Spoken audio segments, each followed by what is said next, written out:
We are in the process of a big project where we're converting standard shelving in our stacks to compact shelving, which gives us a lot more room to keep and store the materials for the people of the state of Ohio.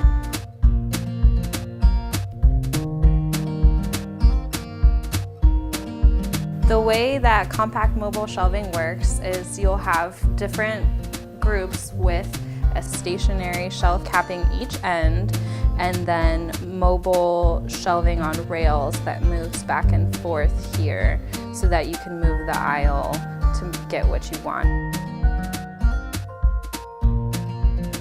The inventory process took over a year, and in the course of doing this project, we are able to quote-unquote defrag the stacks.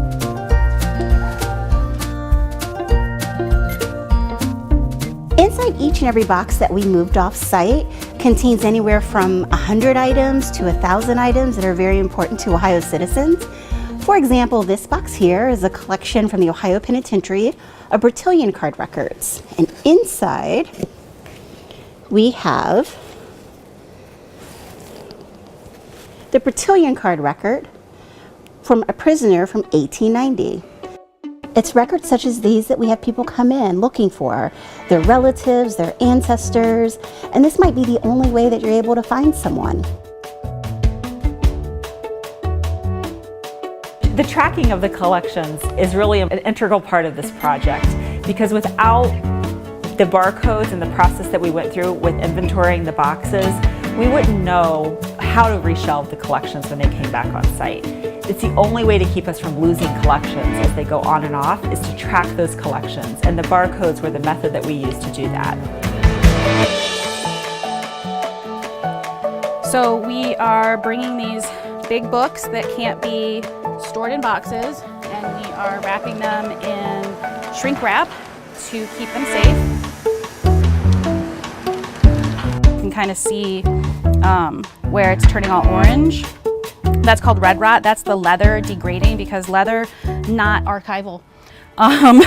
So it's an organic substance, leather, as most people know, and so it degrades over time. And this red rot is basically the leather turning to dust.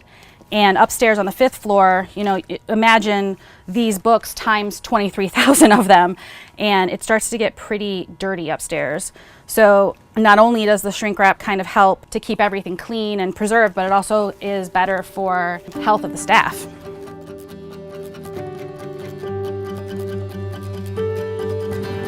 Once the boxes are scanned, they'll be loaded onto carts and then taken over to be palletized.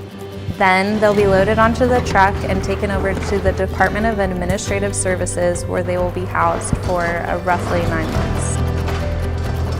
Once the truck arrives at the dock, we unload the truck, and then we drag each pallet one by one with pallet jacks to our designated cages. Last week we moved 103 pallets. This week I believe we're scheduled to move 130 pallets. And upwards of 10,000 boxes. And once we get to the cages, we actually are putting them in an orderly fashion, keep them organized. We will know exactly which cage to come to and exactly where that pallet is located. The job's been taking a lot of people with a lot of time and a lot of patience to get this done. And I think as a whole team, we've accomplished what we set out to do. Our state archives responsibility is really at the foundation of democracy and people to understand and access the material of our democracy here in Ohio. So while this looks like a project of boxes and tracking, it's actually a project about preserving the stories of people and Ohioans and being able to access those stories.